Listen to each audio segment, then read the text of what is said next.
먼저 첫 번째 판도라 상자 전재수 의원이 준비해 주셨죠? 예, 아무래도 이 이야기는 안 하고 넘어갈 수가 없습니다. 최근에 국민의힘은 이제 줄 징계가 이어지고 또 민주당은 줄 탈당이 이어지고 있는데 김재원 최고위원은 선거에 출마도 할 수 없는 중징계, 당원권 정지 1년을 받은 반면에 태영호 최고위원은 당원권 3달 해가지고 다음 총선 공천 신청까지 할 수 있는 결론이 내려졌습니다. 이러한 결론이 나오는데 뒤에 숨겨진 이야기, 스토리가 굉장히 많다고 생각을 합니다. 제가 오늘 준비를 해온 판도라는 태영호, 김재원 차이는 땡땡땡 때문이다. 답은 녹취록 같아. 녹취록, 그렇죠. 예. 뭐. 녹취록으로 표현되는 판도라. 예, 판도라. 우리 프로그램 판도라인데. 이렇게 또 애정을 예, 김재원 최고는 판도라를 가지고 있지 못합니다. 근데 태영호 최고는 녹취록이라고 하는 거기에 그 녹취록의 핵심 내용은 불법적인 대통령실의 공천 개입에 대한 녹취록을 가지고 있는 것 아니냐. 그렇기 때문에 총선에 출마할 수 있는 자격을 유지하는 선에서 징계가 이루어졌다.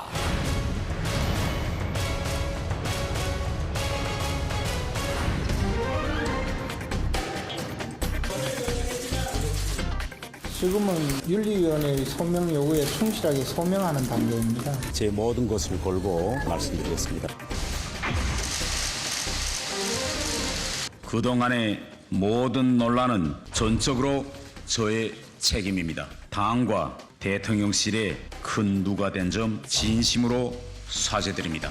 국민의힘 윤리위는 4시간의 논의 끝에 김재원 최고위원과 태영호 의원에 대한 징계를 확정했습니다. 당원 김재원 최고위원 당원권 정지 1년, 당원 최영호 전 최고위원 당원권 정지 3개월. 당원과 국민들께 심려를 끼쳐 당 대표로서 무척 송구한 마음입니다. 태영호 의원의 징계 수위 적절하다고 보세요? 아니면 아니다라고 보세요? 뭐 부적절했죠. 오.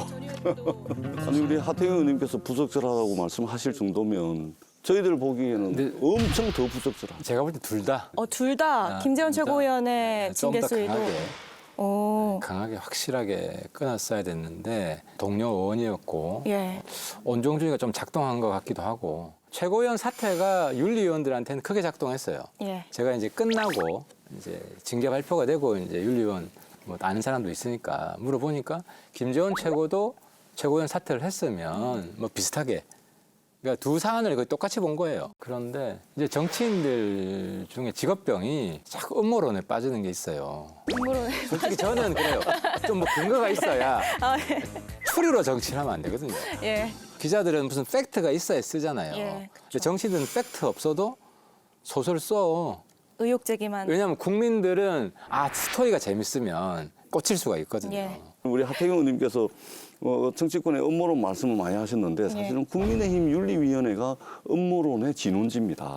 그동안 보세요. 이준석 당대표부터 시작해가지고 쭉 지금 태영호, 김재원까지 이상하게 우리의 예상을 뛰어넘는 그런 합리성을 잃어버린 상식적이지 못한 결정을 국민의힘 윤리위원회가 계속해서 해옵니다. 빨리 결정을 해야 될 것을 이틀 시한을 줘가지고 연기를 했더니 마침 하루 앞두고서 태영호 최고위원이 사퇴를 하고 또 징계 3개월밖에, 당원권은 3개월밖에 안 하지 않습니까? 그러니까 우리가 예상했던 대로 판결이 안 내려지는 겁니다. 이건 뭐냐면 국민의힘 윤리위원회가 음모론의 진원지라는 것이죠. 일단 두 분이 이 최고위원 사태가 윤리위 결과에 영향을 미쳤다는 점에 대해서는 두 분 다 같은 의견이신 것 같고 그러면 그 결정까지 좀 어떤 생각이었는지 궁금해요. 왜냐하면 윤리위 징계가 나오는 날이 수요일이었죠. 근데 그 전날만 하더라도 태영호 의원의 기본적인 입장이 자진 사퇴 없다라는 입장이었거든요. 그런데 그날 밤 최고위원 카톡 단체 대화방에서 나가고 윤리위 징계 나오는 날 오전에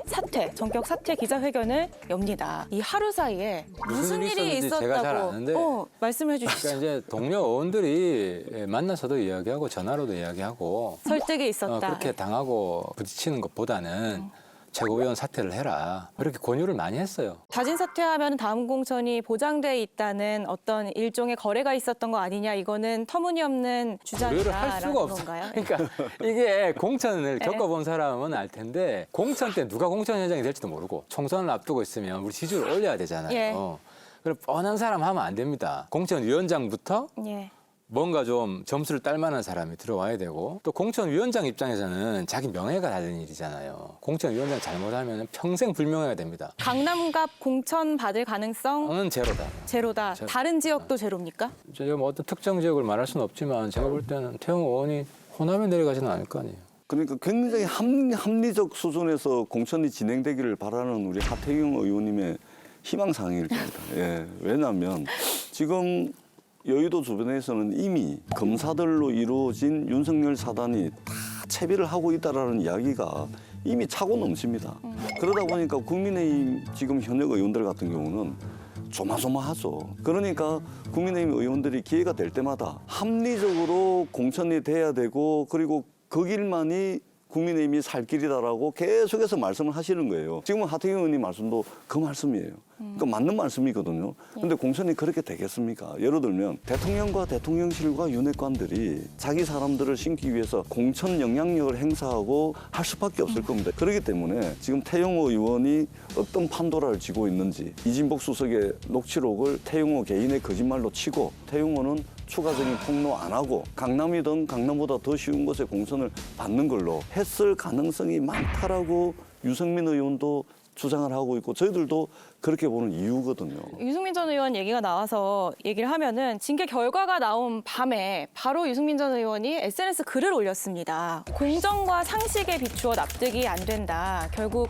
녹취록이 문제였다. 대통령실을 능멸한 죄치고는 3개월 너무 가볍지 않습니까? 어떻게 해석해야 돼요? 이거? 이분도 이제 모순되는 게 예. 우리 당이 대통령 사당화되고 있다고 제일 강하게 공격하는 분이에요. 대통령실을 능멸했기 때문에 대통령실에서 개입해서 잘라야 되는데 왜 안 잘랐냐. 태용호가 판도라를 쥐고 있으니까 못 자르죠. 아니 그러니까 대통령을 사당으로 징계를 세게 하면 그리고 폭로를 할 텐데. 지금 전재수 의원이 이야기한 요거는 꼭 박제해 놓으세요.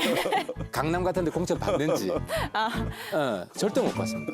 어렵습니다. 그런데 이게 끝이 아닐 것이다. 이렇게 주장한 분이 계십니다. 바로 박지원 전 국정원장입니다. 3, 4월 달에 태영호 의원을 강남 갑구로 공천 안 주면 그때 또 터질 거예요. 이준복 정무수석이 얘기를 했으니까 자기 보좌관들한테 육성이 나왔잖아요. 그렇기 때문에 신계라는 미명하에 꼬리 자르지 마라. 태영호 의원은 만약에 나한테 1년을 하면은 나는 가만 안 있겠다.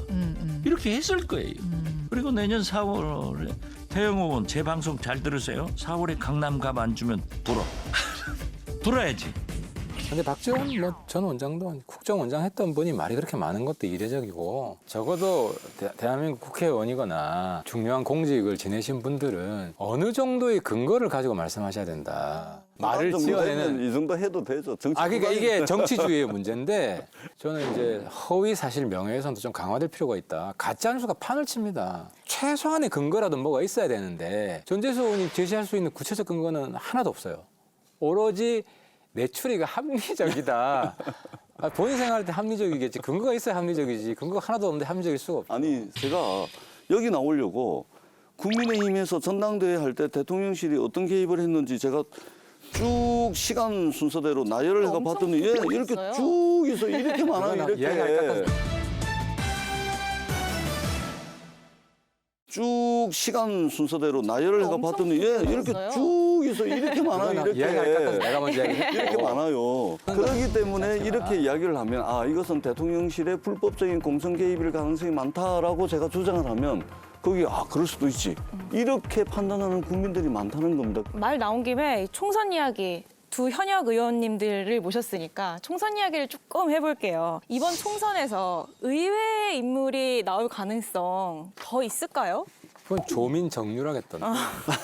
요즘 말이 많이 나옵니다. 조국 교수는 명예회복에 대한 강한 의지가 있어요.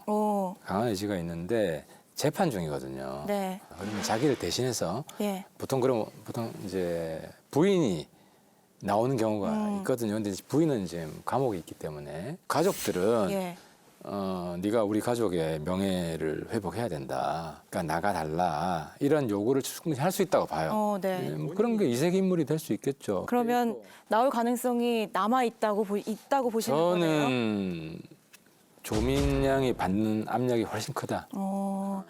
사실 조 전 장관이 총선에 나왔으면 하는 얘기들이 지지자들 사이에서는 있는 것 같고요. 그런 흐름이 분명히 있는 것은 사실인 것 같습니다. 예, 사실인 것 같고 최근에 이제 언론에 등장하는 빈도수가 많아지죠. 그렇기 때문에 충분히 뭐 그런 상황을 염두에 둘 수 있다 이렇게 보여지고요. 다만 제가 아는 조국 장관 같은 경우는 어떤 개인의 명예를 복원시키고자 하는 개인적인 어떤 바람이 있을 수 있겠지만 개인의 어떤 명예 회복보다는 이 진영이 총선에서 승리하는 것에 더 무게를 둘 겁니다. 그러면 이걸 물어볼게요. 당에서 공천을 줄 가능성 있다고 보세요? 그때 가봐야 알겠죠. 부인은 안 그러니까 하시나요? 정치하는 사람이 하고 싶은 말이 많아도 못하는 경우가 많습니다. 그때 가서 한번 보도록 합시다. 사실 출마자 눈에는 출마자만 보인다. 뭐 이런 얘기들이 있는데 저 사람 좀 총선 준비하는 것 같은데 싶은 사람이 있을까요? 정가훈 목사.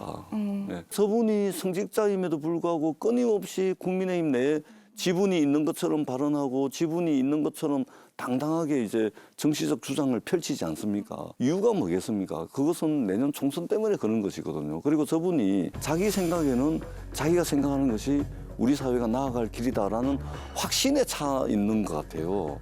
그러면 저분은 진짜 자기 눈에는 자기밖에 안 보이는 겁니다. 그렇기 때문에 제가 볼 때는 저분이 총선 준비를 하고 독자적인 어떤 정치적 행동을 할 가능성이 상당히 많다. 전재수 의원의 판도라, 태영호, 김재원 차이는 판도라 때문이다의 한 줄 평을 해주시면요. 소설 잘 쓴다. 오늘 직업이 소설가 저도 되셨어요, 갑자기. 소설이길 바라는데 정당의 역할을 제대로 못하면 굉장히 감당하기 어려운 그런 결과를 낳을 수 있다 이렇게 생각을 합니다.